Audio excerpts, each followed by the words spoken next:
Olá, tudo bem com você? Um ótimo dia ou uma ótima noite. Esse é um conteúdo que eu estou gravando nesse momento para disponibilizar no YouTube e faz tempo que eu quero utilizar esse material, até porque é um material que muitos têm dúvidas e muitos estão na escuridão com relação a essa a essa crença bíblica de maneira equivocada. Então, decidi fazer esse material, vai ser uma série. Eu ainda não sei se serão 7, 8, 9 encontros, mas é uma série especial, vai ser basicamente uma leitura do livro que eu já vou mostrar para vocês na próxima imagem. E essa esse primeiro episódio vai ser apenas o prefácio do livro. Então eu acabei dando um outro nome, né, um outro título aqui para nossa apresentação. Eu quero dizer para você que eu vou deixar essa apresentação como link nos comentários, aliás, na descrição do vídeo eu vou deixar o link para você baixar essa apresentação. E como é um assunto importante, interessante, profundo e um assunto de extrema importância, eu até oriento você a encaminhar para os seus amigos, especialmente pentecostais que acreditam no arrebatamento secreto da igreja, né? Uma teologia aí que, bom, eu não quero ir quebrando os protocolos eh, que eu que eu determinei aqui nessa série. Então, nós vamos falando aos poucos. Tem muita coisa, muito aprendizado, muita coisa bacana mesmo. Eu tenho certeza que você vai se aprofundar bastante nesse assunto. É um tema, repito, desculpa ser repetitivo, mas é de extrema importância, tá certo? Então nós vamos nos aprofundar no tema aí do arrebatamento, né, no tema da volta de Jesus. E o livro que nós iremos utilizar. Opa, eu passei aqui, eu estou usando duas telas e eu acabei passando na outra tela e não passei nessa, mas agora já está aí. Ninguém será deixado para trás. Esse é um livro de Dwight Nelson, um grande pregador, um grande professor, e ele fez esse livro, se eu não me engano, nós vamos ver até no finalzinho aqui, acho que em 2001, né, na primavera de 2001. Bom, eu vou parar de repetir que é um livro bom. Eu não quero aqui. A ideia não é ganhar likes, não é essa. A ideia é que você realmente beba dessa fonte importante. Até eu ia colocar na imagem aqui, acabei esquecendo, mas eu queria. Eu vi uma postagem hoje que me chamou bastante atenção. Ela fala de propósito, né? Propósito. Só vive o propósito quem suporta o processo. Deixa eu ver se aparece aqui. Não sei se vai aparecer. Ah, não vai aparecer. Não vai aparecer. Uma imagem interessante, né? Nas redes sociais, né? Só vive o propósito quem suporta o processo. Então não tem jeito. Você tem que se dedicar, ler, estudar. Aqui vai estar tudo mastigado para você, basta assistir. Eu não sei se esse conteúdo vai ficar com 30 minutos, 40 minutos. Eu sei que eu tenho 22 PowerPoints aqui, 22 lâminas de slide, e nós vamos ler, vou comentar, vou lendo, vou comentando, vou dando ênfase aonde precisa ser dado a ênfase. E eu já quero começar aqui, ó, nesse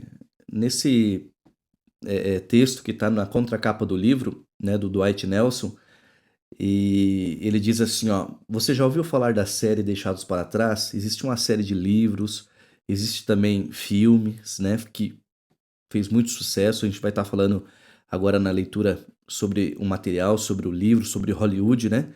Sabe o que os autores dizem sobre a volta de Jesus e o arrebatamento secreto? Se alguém lhe perguntasse o que você pensa a respeito desse assunto, você estaria preparado para dar uma resposta inteligente, lógica, convincente, elegante e cheia de esperança? Este livro, né? Aqui eu vou estar lendo na primeira pessoa, né? Como se eu fosse o Dwight, né? Esse livro ele foi preparado para ajudá-lo a descobrir o que a Bíblia realmente diz sobre isso. Então aceite o convite de Deus. Qual que é o convite que Deus faz lá em Isaías capítulo 1, verso 18? Vinde e arrazoemos, né? Venha, vamos conversar, vamos trocar uma ideia, vamos discutir o assunto, né? Depois dessa investigação, você comprovará que ninguém será deixado para trás, a menos que a pessoa assim o queira. Essa é a conclusão óbvia, bíblica, que todos iremos chegar, né?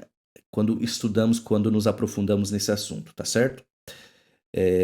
Eu até, como eu disse para vocês, há muito tempo eu gostaria de tratar esse assunto, de trazer esse assunto, de fazer a leitura desse livro aqui com vocês, mas a gente vai deixando e a correria e as atividades, a gente vai protelando, né? Só que eu, trocando a ideia depois de um vídeo que eu vi de um pastor, não vou dar ibope aqui para ele, mas um pastor, é, é, não sei que denominação ele é, mas ele tá de vez em quando no Vejam Só, naqueles debates, ele falando que não é inteligente, né, as pessoas que não acreditam no arrebatamento secreto, pois é bíblico. Pois é, então isso me motivou mais ainda, né, a voltar nessa ideia de trazer esse material aqui para vocês. Vamos lá, qual que é o sumário do livro? O sumário do livro é esse, né? Esse é o sumário que o livro nos apresenta. Como eu disse para vocês, nós vamos ficar hoje só no prefácio, mas no segundo capítulo ali é o capítulo O que deixados para trás, né? O filme não deixou para trás. O segundo capítulo vai falar a mais urgente de todas as verdades e o autor ele coloca ali do terceiro tópico do sumário até o oitavo, deixa eu ver, perdão, um, dois, três, quatro, cinco, seis. Isso mesmo. Até o oitavo tópico, do terceiro ao oitavo, são sermões. É uma série de sermões que ele fez na Andrews, na Universidade Andrews. E nós vamos até o prólogo. Nós vamos capítulo por capítulo. Hoje, como eu disse, nós vamos ficar aqui no prefácio. Eu tenho um livro aqui. Eu tive o cuidado de, de pegar página por página, torná-la um texto, depois fazer a apresentação. Então foi bem trabalhoso, mas não é por isso, não é essa motivação que eu quero que você tenha para estar aqui, mas para se aprofundar no assunto. Então nós vamos ver capítulo por capítulo. O primeiro é o prefácio, né? E o autor ele já começa dizendo assim, ó: biblicamente falando, vivemos em um mundo ignorante, não é verdade?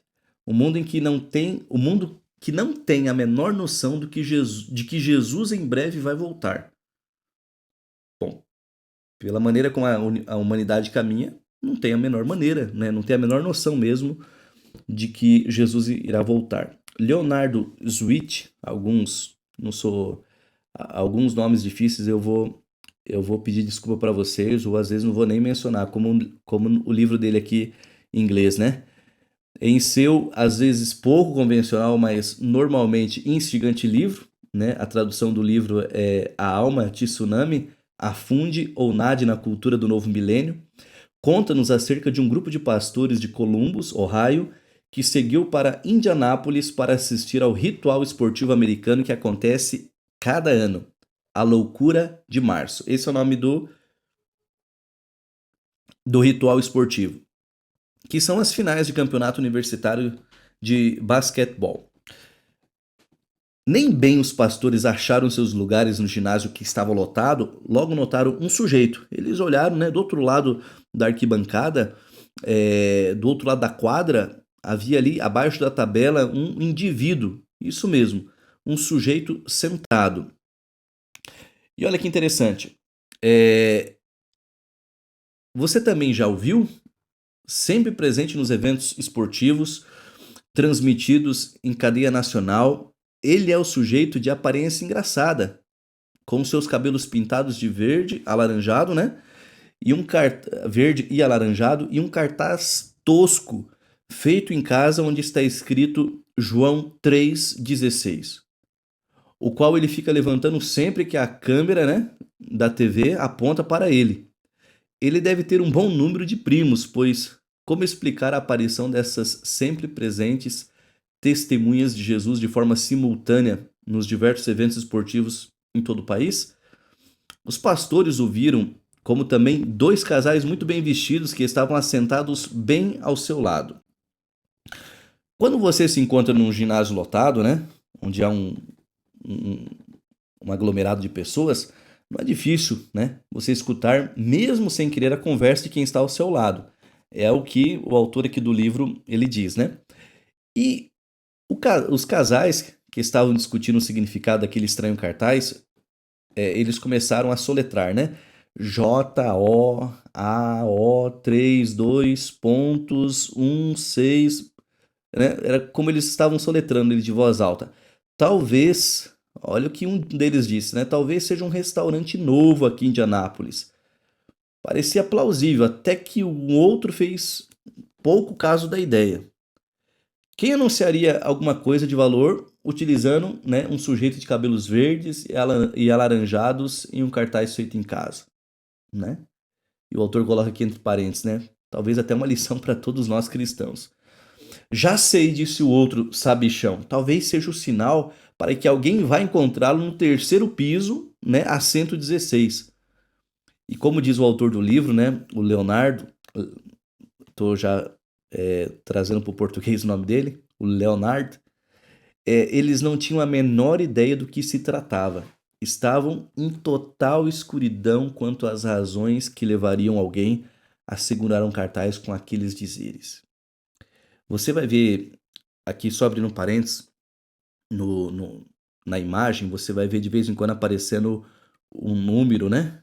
Vai até o 8, é as referências, tá? No finalzinho, eu deixei praticamente como está no livro, o slide. Então, no finalzinho vai ter as referências, inclusive a primeira referência é justamente a referência do livro ali do Leonard Sweet, né? Acho que é o Sweet, uma coisa assim.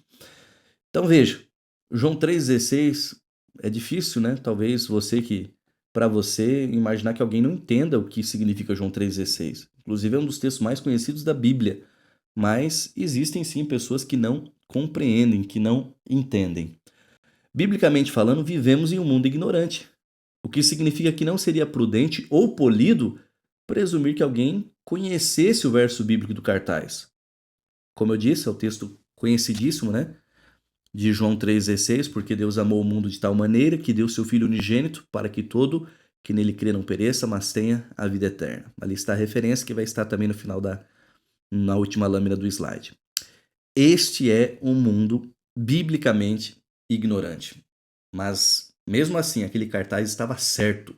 Deus o ama. George Barna relata uma pesquisa feita entre estudantes universitários onde 20% dos participantes responderam. A pergunta era, ó, quem foi Joana Dark? Sabe o que 20% desses estudantes responderam? Que Joana Dark era a esposa de Noé, a mulher de Noé. Para você ver, né? É engraçado, mas é triste ao mesmo tempo, né? As pessoas darem uma resposta dessa sobre esta pergunta. Realmente, o mundo, ele é biblicamente ignorante. Vivemos em um mundo e uma nação biblicamente ignorantes. Não é verdade? Essa cultura pós-moderna está sendo agora descrita como pós-cristã. Como então falaremos ao mundo que o mundo está para acabar, pois Jesus vai voltar em breve? Se as palavras de Jesus em João 3,16 não significam nada mais do que um ponto de encontro, como as pessoas poderão sequer entender sua promessa em São João 14, versos 1 ao 3? Não se turbe o vosso coração, credes em Deus, crede também em mim. Na casa de meu pai há muitas moradas. Se assim não fora, eu vou-lo teria dito, pois vou preparar-vos lugar. E quando eu for e vos preparar lugar, voltarei e vos receberei para mim mesmo, para que onde eu estou estejais vós também. Como é que você vai conseguir que o mundo acredite na amorosa promessa de Cristo encontrada em João 14? Voltarei. Essa é a grande promessa bíblica. Voltarei. Tem gente tentando. No que pode vir a ser uma das maiores ações de marketing do cristianismo moderno, para não falar da ficção moderna, dois autores cristãos, um deles pastor e outro escritor profissional, junto com uma equipe de profissionais de marketing, podem ter conseguido. Eles pegaram a grandiosa promessa, a maior de todas as promessas das Escrituras, que Jesus logo estará voltando, empacotaram-na num conjunto de novelas do fim dos tempos e ofereceram para um público biblicamente ignorante. Triste realidade. A resposta do público bateu recordes. Número 1 nas listas dos mais vendidos do New York Times. Número 1 na lista dos mais vendidos do Wall Street Journal. Número 1 no USA Today, Estados Unidos da América Today. Número 1 no Amazon.com. E de acordo com a maior livraria americana, Barnes & Noble, a primeira novela do fim dos tempos tornou-se uma das 10 mais vendidas do século XX. E agora, no século XXI, os livros continuam chegando e as novelas continuam vendendo. No momento, com 8 títulos, eles já se tornaram o maior sucesso de seriados da história de venda de livros e ainda vem por aí mais 4 títulos. Eu quero fazer um adendo aqui, um comentário, né? Lembre-se, esse livro foi escrito em 2001, então essas informações aqui possivelmente já estão desatualizadas, tá? No momento em que o autor escreveu esse livro, né? Haviam 8 títulos. Eu não procurei saber se esses 4 que eram para sair já saíram, possivelmente já saíram, não sei se já saíram mais títulos, mas tenha em mente, nessa leitura que nós estamos fazendo, que essas informações estão lá em 2001, né? Então já faz bastante tempo. Deixa eu só confirmar aqui, eu não vou passar nos slides ali para não atrapalhar. Isso mesmo, primavera de 2001, quando ele escreveu esse prefácio. Bom, vamos voltar aqui à leitura. Tudo começou com a primeira novela do fim dos tempos desses autores, intitulada Deixados para Trás. E hoje o mundo está correndo atrás desses romances da segunda vinda. Infelizmente, queridos, é um romance. Você vai entender, não vai ser nesse primeiro vídeo, mas você vai entender que isso realmente é um romance. Mas vamos lá. Um amigo meu, né, o pastor Dwight, ele conta aqui, Dwight Nelson, que um amigo dele estava voando para Los Angeles no verão passado, né? Ou seja, 2000. E num golpe de sorte, ele foi colocado na primeira classe. Acontece que a maioria dos passageiros da primeira classe estava indo para uma convenção presidencial do Partido Democrata em Los Angeles. Quase todos eram políticos e líderes do governo. Ao conversar com um deles, né? Ao conversar com eles, esse amigo do pastor Dwight notou que quase todos falavam, qual que era o assunto entre eles? O livro que estavam lendo, Deixados para Trás. O pastor Dwight, ele conta aqui, né, que na época ele era pastor em um campus universitário, né? E ele diz que via por toda parte a nação, né? E por toda a nação as universidades assoladas pela fascinação com Deixados para Trás. Aqui está uma história extraída do Christian Reader, uma revista especializada para editoras. Essa edição trouxe uma matéria sobre esse best-seller. Olha que interessante, queridos. Dá uma olhadinha nessa história aqui, ó. Emily, eu vou me virar aqui porque a minha imagem ali, ela tá por cima da letra. Eu vou só dar uma olhada aqui na outra tela. Emily Johnston, uma estudante do 2º ano da faculdade, não estava em busca da salvação. Ela apenas queria ler uma novela que sua colega de classe lhe emprestara. Era só uma novela ali, um texto novela, né? Ela não estava nem aí com salvação, na busca por Deus, isso não era a prioridade dela. Veja lá. Assim, numa noite fria de outono, em 1998, aquela aspirante a artista de Charlotte, Carolina do Norte, acomodou-se no seu quarto, no dormitório, né, do seu colégio ali, planejando apenas dar uma olhadela, né, uma olhadinha no prólogo do livro Deixados para Trás. Depois disso, ela passaria a estudar, né, para 2 provas marcadas para o dia seguinte. Então veja bem, olha a cena. A estudante ela falou: não, deixa eu dar uma olhadinha aqui no que diz o prólogo aqui, né, o início, o prefácio, enfim, do livro. Eu só quero dar uma folhada. Ela não estava nem interessada em ler todo o prólogo, né? Apenas dar uma folhada para ver do que se tratava. Porque ela tinha que ler mais livros, ela tinha 2 provas no dia seguinte, ela tinha que estudar, ela ia passar a noite estudando. Ao nascer do sol, ela sequer tocara em seus livros. Não havia terminado de ler Aliás, mas havia terminado de ler as 468 páginas da novela sobre o fim dos tempos. No café da manhã, ela disse para sua estupefata amiga que naquele mesmo dia ela sairia para comprar o segundo volume. E aí? E para o imenso deleite de sua amiga, né? Emily anunciou que agora ela conhecia Jesus. Poxa, né? Alguém pode falar, mas olha que fantástico! Olha, o livro a levou a Jesus. Calma, calma aí. Essa é uma decisão, é um pensamento precipitado, tá? Não, não se afobe. Veja, o pastor Dwight, ele conta que a filha dele, Christine, os dois, né, ele e ela estavam voltando de uma viagem à Austrália, onde participaram de um congresso de jovens em janeiro. Eles verificaram que deixados para trás, tampouco foi deixado para trás abaixo do Equador. Dado o sucesso fenomenal dessa série internacional, campeã de vendas, teria sido surpresa para alguém quando o primeiro livro da série foi transformado em uma produção cinematográfica de 17 milhões de dólares. Aqui fiz uma forma de pergunta, né? Eu fiz uma forma de afirmação. Eu li numa forma de afirmação.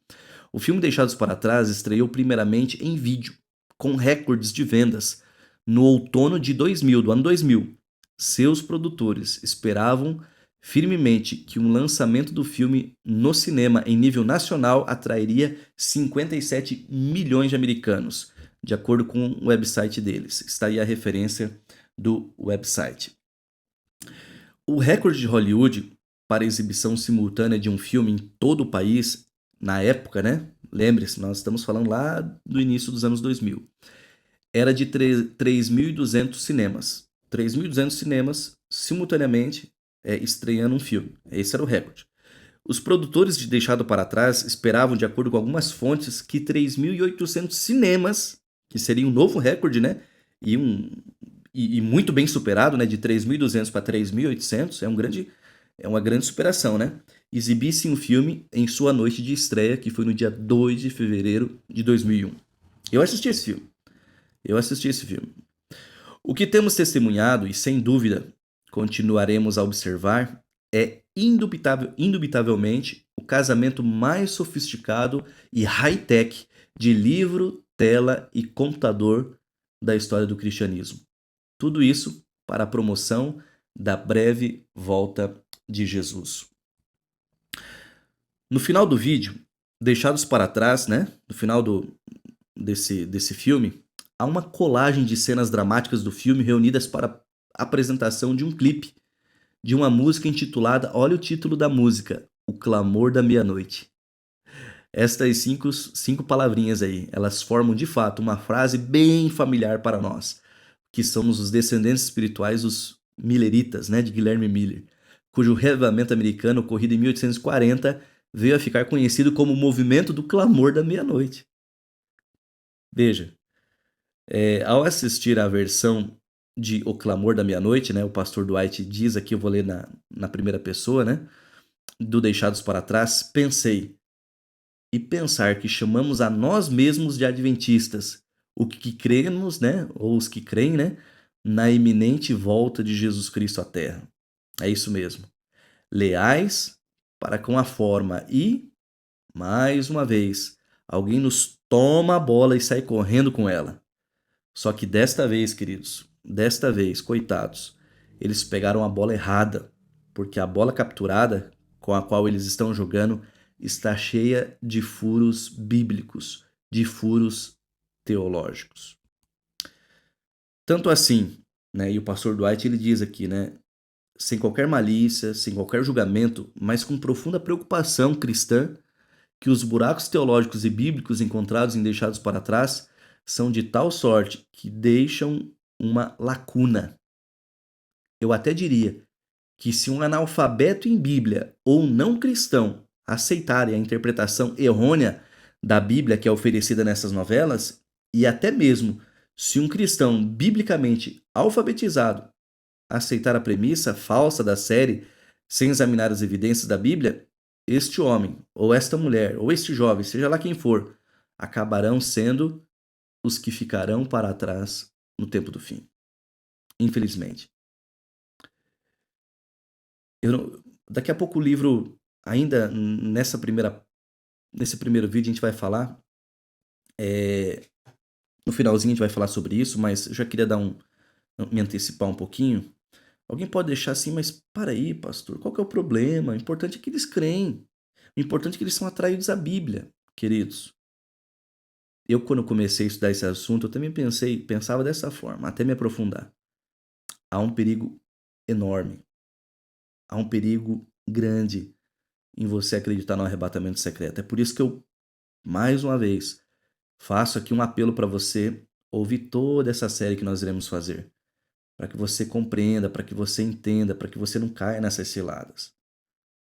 Porque se você crê no arrebatamento secreto, você corre um grande risco de não ser arrebatado. Mas vamos lá, eu não quero atropelar o nosso conteúdo. Vamos avançar aqui. Você sabe, na nomenclatura desta série campeã de vendas, a palavra deixados para trás se refere àqueles que não foram levados na vinda de Jesus, ao estilo Rapto Secreto, o que vem a ser a maior premissa dessa série de novelas.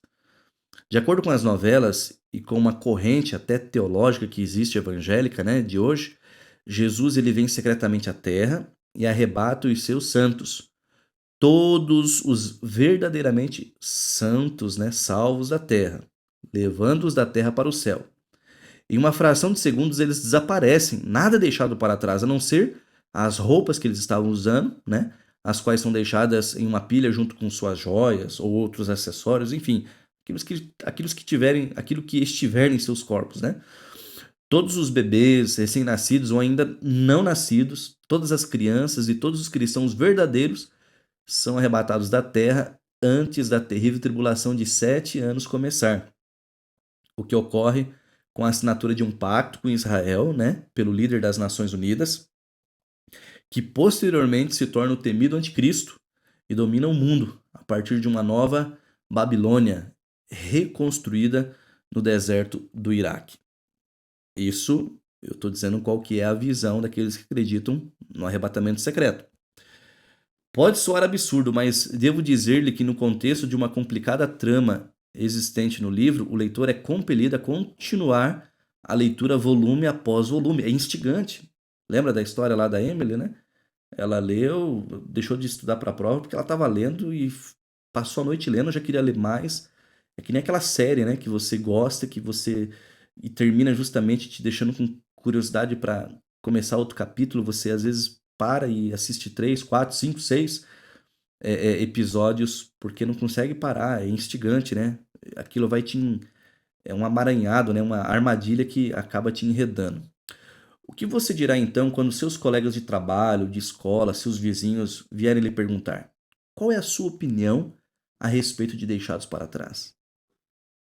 Ei, você tem como responder isso? Jesus, Jesus está realmente voltando? É assim que vocês cristãos realmente creem que o mundo vai acabar? Quando um dos milhões de pessoas que leram o livro ou viram o filme lhe perguntar: você é adventista, não é? Aqui falando diretamente para os adventistas. Pois bem, em que você crê? Como que você vai responder? O que você vai dizer? Você estaria pronto para responder à contundente convocação que Pedro faz?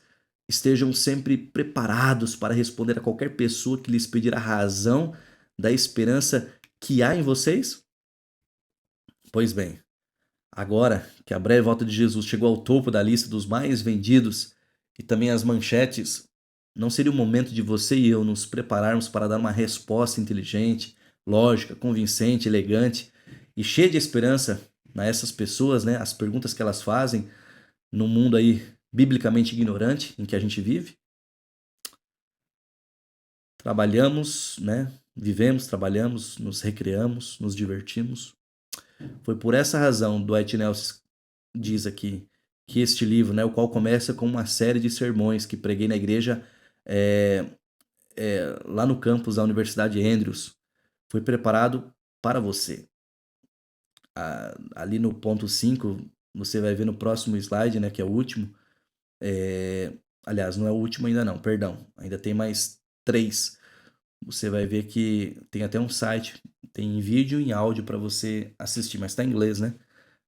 Os sermões dele, mas elas estão aqui escritas também nesse livro. Nós vamos estar lendo nos próximos dias.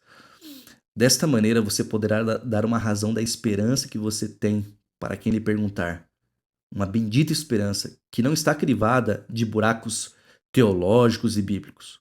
Não, pois não seguimos fábulas engenhosas inventadas a respeito do poder e da vinda de nosso Senhor Jesus Cristo. Nós não seguimos fábulas, queridos. Também por esta razão, é imperativo que você entenda o que deixados para trás deixou de fato para trás, tanto biblicamente como teologicamente. O capítulo seguinte, né, o próximo vídeo que nós faremos, que traz o capítulo seguinte, ele vai revelar aquilo que esta série de livros e essa produção cinematográfica, recordistas de vendas, deixaram para trás e deixaram para trás. Deixa eu só ver vou ter que, acho que corrigir ali aquele slide. Deixa eu só ver lá. Calma aí, me dá um som, deixaram para trás. Inclui, não tá certo. Deixaram para trás, inclui o seguinte, né? A mais é justamente os sermões do pastor Dwight, e que nós veremos nos próximos vídeos também. Cada título desse é um capítulo. A mais urgente de todas as verdades, a maior de todas as verdades, a mais esclarecedora de todas as verdades, a mais perigosa de todas as verdades, a mais maravilhosa de todas as verdades, a mais abaladora de todas as verdades. A volta de Jesus é a maior de todas as verdades bíblicas que nós encontramos, é a maior promessa bíblica. Mas qual a importância de tudo isso? Eu falei que nós íamos falar à frente sobre isso. Chegou aqui, ó. Você pode perguntar, tá aí, daí, que tem a pessoa, né? Que importância tem, né? Como que eles creem? Contanto que eles creem. Esse é um pensamento perigoso, sabe? Um pensamento perigoso. Eu poderia incluir até outras doutrinas aqui nesse pensamento, né? Que eu já ouvi pessoas dizerem. Já ouvi pessoas dizerem assim, não, Deus, acho que Deus está preocupado com um dia de guarda. Que é isso? Deus não está preocupado. Contanto que você dedique um dia para ele, não importa qual. Esse é o canto da sereia, na verdade, esse é o canto da serpente, né? Porque é a serpente que disse no Éden lá para Eva: o que? Deus disse: nenhuma árvore do jardim comerás? Ah, capaz. Deus está lá, ocupado demais, está criando ainda outras coisas. Que é isso? Você acha que Deus está preocupado? Não, olha aqui, ó, dá entendimento.